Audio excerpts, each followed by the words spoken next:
खैरियत से हैं, खुशपाश हैं। वेलकम कहती हूँ मैं आपको वोकैबुलरी के लेसन नंबर 10 में। और आज आप सीखने वाले हैं घर से जुड़ी हुई डिक्शनरी, यानी कि घर के मुख्तलिफ हिस्सों को इंग्लिश में करेक्ट प्रोनाउंसिएशन के साथ क्या कहते हैं।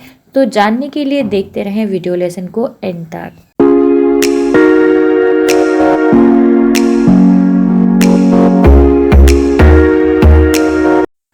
जी, तो सबसे पहले है किचन, जिसको हम बावर्ची खाना कहते हैं उर्दू में। बेडरूम, इसका हम सबको पता है, जो सोने का कमरा होता है। ड्राइंग रूम, ये वो कमरा होता है जहाँ पर मेहमानों को बिठाया जाता है, बैठक कह सकते हैं उर्दू में। लिविंग रूम, ये वो कमरा होता है जिसको मतलब घर में ज़्यादातर लोग फैमिली के मेंबर्स यूज़ करते हैं पूरा दिन गुजारने के लिए, ठीक है, जहाँ पर टीवी वगैरह रखा होता है। Okay, guest room, guest room वो कमरा होता है जो मेहमानों के लिए मखसूस होता है, उनके सोने के लिए। जैसे कोई मेहमान स्टे करता है अगर, तो उसको सुलाने के लिए कमरा होता है, उसको हम गेस्ट रूम कह सकते हैं।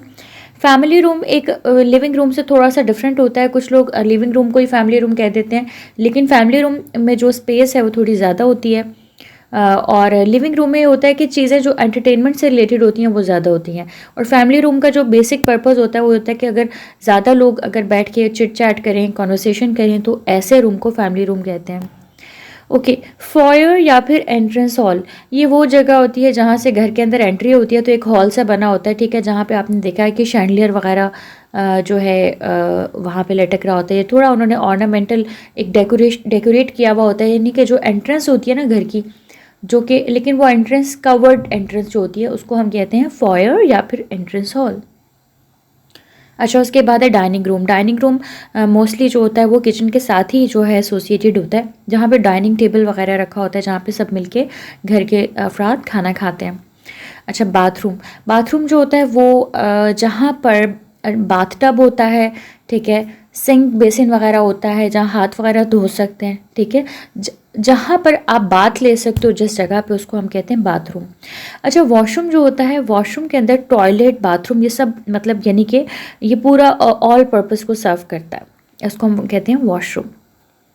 रेस्ट रूम क्या होता है? रेस्ट रूम वॉशरूम को ही कहते हैं, बाथरूम को ही कहते हैं, लेकिन ये रेस्ट रूम जो होते हैं ये पब्लिक टॉयलेट्स जो होते हैं उनको हम कहते हैं रेस्ट रूम्स। अच्छा, टॉयलेट और वॉशरूम के बीच में क्या डिफरेंस है? टॉयलेट जो होते हैं वो अमेरिकन कहते हैं, ठीक है, ज़्यादातर, और बाथरूम जो है ये यूके के रहने वाले लोग कहते हैं।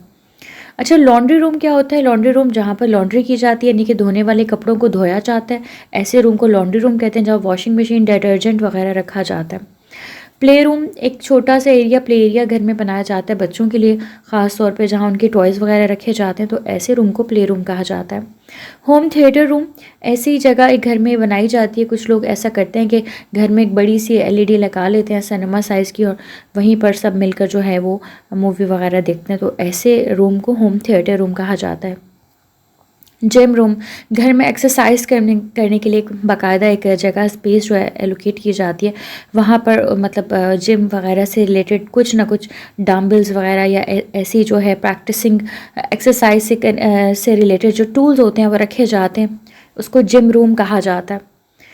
बेसमेंट, बेसमेंट क्या होती है? देखिए, घर का नीचे वाला जो हिस्सा होता है ना, कुछ तय खाने, जिसको हम उर्दू में तय खाना कहते हैं, ठीक है, ये कुछ लोग बनाते हैं घर के नीचे, बेसमेंट्स बनाते हैं, ठीक है, तो बेसमेंट होता है घर का नीचे वाला हिस्सा। और राइट, उसके बाद है गैराज। गैराज क्या होता है? एक ऐसी जगह जहाँ पर गाड़ियाँ खड़ी की जाती हैं, ज़्यादातर एंट्रेंस के बाद ये जगह होती है, कवर्ड जगह होती है जहाँ पर गाड़ियों को खड़ा किया जाता है। Walk in closet, walk in closet क्या होती है?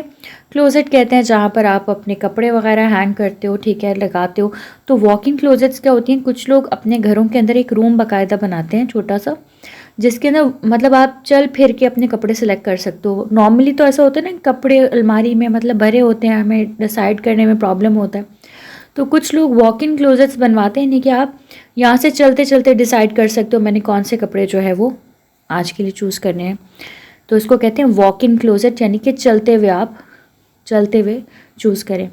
पेंट्री, पेंट्री क्या होती है? किचन के साथ एक मतलब एक छोटा सा रूम होता है जहाँ पे राशन वगैरह की चीज़ों को जो है वो स्टोर किया जाता है। ऑब्वियसली हर चीज़ किचन में नहीं रखी जा सकती, तो बहुत सी ऐसी चीज़ें होती हैं जिनको फ्रिज में नहीं रखा जा सकता, जैसे दालें हैं और बहुत सारी ऐसी चीज़ें होती हैं, तो उनको हम कहाँ पे रख सकते हैं? पेंट्री में, या फिर कुछ हम डिशेस वगैरह, कुछ बर्तन वगैरह भी हम पेंट्री में रख सकते हैं। एटिक, एटिक क्या होता है? घर की अक्सर आपने देखा होगा जो वेस्टर्न कंट्रीज़ में जो घर का ऊपर वाला हिस्सा होता है ना, या पाकिस्तान में भी शायद, जो छत के मतलब ये जो बीच का हॉलो पार्ट होता है ना, इसके अंदर लोग स्टोर बना लेते हैं, तो उसको हम एटिक कहते हैं। ठीक है, फिर यहाँ से जैसे अब यहाँ पे आपने देखा होगा छोटा सा होल होता है, वहाँ पे जाके उसमें चीज़ें रख लेते हैं, इसको एटिक कहते हैं। पाकिस्तान में भी आपने देखा होगा अक्सर वॉशरूम्स के ऊपर जगह बनाई होती है स्टोर, जैसे नीचे वॉशरूम है तो ऊपर ये जगह बनी होती है। ठीक है, तो यहाँ पे आप अंदर जो है चीज़ें वगैरह रख सकते हो, उसको एटिक कहते हैं। सन रूम्स या फिर कंजर्वेटरीज, कंजर्वेटरीज क्या होती हैं या सन रूम्स क्या होते हैं? एक ऐसा कमरा होता है घर का जिसके अंदर बहुत ज़्यादा ग्लास विंडोज़ होती हैं, यानी कि शीशे की बनी विंडोज़ होती हैं, तो आप यहाँ पे बैठ के कॉफ़ी आराम से इंजॉय कर सकते हैं शाम के टाइम आसमान को देखते हुए, और यहाँ पर दिन के टाइम जो है वो सनलाइट भी आती है। स्टोरेज रूम, जिसको हम उर्फ़ आम में स्टोर रूम या फिर स्टोर कह देते हैं, जहाँ पे चीज़ों को जो है वो रखा जाता है, जो एक्स्ट्रा चीज़ें होती हैं जिनकी समझ नहीं आ रही होती। ओके, बालकनी जो होती है, बालकनी जो है एंजॉय करने के लिए, सीनरी को एंजॉय करने के लिए होती है। घर के बाहर एक इस तरह का हिस्सा होता है, ओपन एरिया होता है, ठीक है, छोटा सा, इसको बालकनी कहते हैं। अच्छा, इसका अगर ये बालकनी, अगर यही बालकनी थोड़ी सी बड़ी हो, यानी कि अगर इस तरह से हो कोर्ट यार्ड की तरह, तो उसको हम टेरेस कह सकते हैं। क्या कह सकते हैं? टेरेस, टेरेस कह सकते हैं। ठीक है, ओके। बैकयार्ड, बैकयार्ड क्या होता है? घर के पीछे एक छोटा सा लोगों ने गार्डन सा बनाया होता है, बाग सा बनाया होता है, फूल वगैरह उगा के, तो उसको घर का पीछे का सहन कह सकते हैं, बैकयार्ड कह सकते हैं। पोर्च, पोर्च क्या होता है? इस तरह से जब घर में एंटर होते हैं तो इस तरह से जो ढकी हुई जगह होती है, लाइक जहाँ से एंटर होके आते हैं, इस जगह को हम पोर्च कहते हैं। ठीक है, कोर्ट यार्ड, कोर्ट यार्ड क्या होता है? सहन, जिसको हमने पंजाब में देखा होगा कि जैसे चारों तरफ दीवार है, बीच में सहन होता है, जिसको सहन, खुली जगह होती है जो अनरूफ्ड होती है, यानी कि जिसके ऊपर छत नहीं होती, तो ऐसी जगह को हम कोर्ट यार्ड कहते हैं। कॉरिडोर, कॉरिडोर कहते हैं उर्दू में, हम इसको बरामदा कहते हैं। ठीक है, तो यहाँ पर जैसे बीच में जो कह लें कि रास्ता होता है और साइड्स पे जो होते हैं रूम्स वगैरह होते हैं, तो ये बीच का जो रास्ता होता है इसको कॉरिडोर कहते हैं। और राइट, ड्राइववे, ड्राइववे क्या होता है? देखें, जो घर का गैराज होता है जहाँ पे गाड़ी खड़ी की जाती है, वहाँ से लेके जो मेन रोड होता है जहाँ से गाड़ियाँ गुजरती हैं, उसको जो कनेक्ट कर रहा होता है ना, कनेक्ट करने के लिए लोगों ने रोड बनाया होता है, उसको ड्राइववे कहते हैं। ये घर का हिस्सा होता है। रूफ़ क्या होती है? छत होती है। ठीक है, ये ऊपर जो है ये क्या है? रूफ़ है। अच्छा, पाकिस्तान में रूफ्स के ऊपर जो है वो सिस्टम होता है, रूफ़ के ऊपर आप चले जाते हो। अच्छा, सीलिंग, सीलिंग क्या होती है? अच्छा, रूफ़ ऊपर वाला हिस्सा होता है, सीलिंग नीचे वाला हिस्सा होता है। छत का नीचे वाले हिस्से को हम क्या कहते हैं? सीलिंग। इसीलिए आपने देखा है जो पंखा यहाँ लटक रहा होता है ना पाकिस्तान में, हम उसको क्या कहते हैं? सीलिंग फ़ैन कहते हैं। इसीलिए कहते हैं सीलिंग फ़ैन, क्योंकि छत का नीचे वाला हिस्सा क्या होता है? सीलिंग कहलाता है। अच्छा, ये हम सबको पता है, इसको हम क्या कहते हैं? विंडो कहते हैं। ये फ्रंट डोर होता है, सामने का दरवाज़ा। घर का जो फ्रंट डोर होता है, घर का सामने का दरवाज़ा, जो सबसे मेन डोर। अपस्टेयर्स, अपस्टेयर्स क्या होती हैं? मतलब अगर हमने अपस्टेयर्स का वर्ड यूज़ करना है, यानी कि सीढ़ियों के ऊपर, कोई चीज़ सीढ़ियों के ऊपर है तो हम कहते हैं अपस्टेयर्स। डाउनस्टेयर्स यानी सीढ़ियों से नीचे। स्टोरीज़, अच्छा यहाँ पे मैं आपको बता देती हूँ, आखिरी चीज़ है यहाँ की कि स्टोरीज़ क्या होती हैं? किसी भी बिल्डिंग में, कोई बिल्डिंग डबल स्टोरी होती है, जैसे ये आपके सामने जो बिल्डिंग है वो डबल स्टोरी है। ठीक है, कोई ट्रिपल स्टोरी होती है, और इसी तरह से फ्लोर्स होते हैं। अच्छा, ये जो होती है ना, इसको ग्राउंड फ्लोर कहते हैं। क्या कहते हैं? Ground floor. जो ज़मीन के ऊपर फ्लोर होता है वो क्या होता है? Ground floor.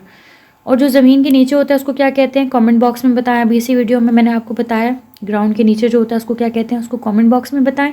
और ये उसके ऊपर क्या होगा? फर्स्ट फ्लोर होगा। ठीक है, और इसी तरीके से इसके ऊपर होगा सेकंड फ्लोर होगा, उसके ऊपर होगा थर्ड फ्लोर होगा। अच्छा, घर के सबसे ऊपर वाले हिस्से को पेंट हाउस कहते हैं। क्या कहते हैं? पेंट हाउस कहते हैं। और वहाँ पर जो है वो स्टोर वगैरह लोगों ने बनाया होता है और चीज़ें रखी होती हैं। होपफुली आज का लेसन आपको बहुत ज़्यादा पसंद आया। घर से रिलेटेड डिक्शनरी आपने सीखी करेक्ट प्रोनाउंसिएशन के साथ, और बहुत सारी ऐसी चीज़ें होंगी जो शायद आज के लेसन में आपको पता चली हों, उनको अपने वोकैबुलरी जर्नल में ज़रूर लिखें। और शाम में आपसे टेस्ट लिया जाएगा। तब तक अपना बहुत ज़्यादा ख्याल रखिएगा। अल्लाह हाफ़िज़।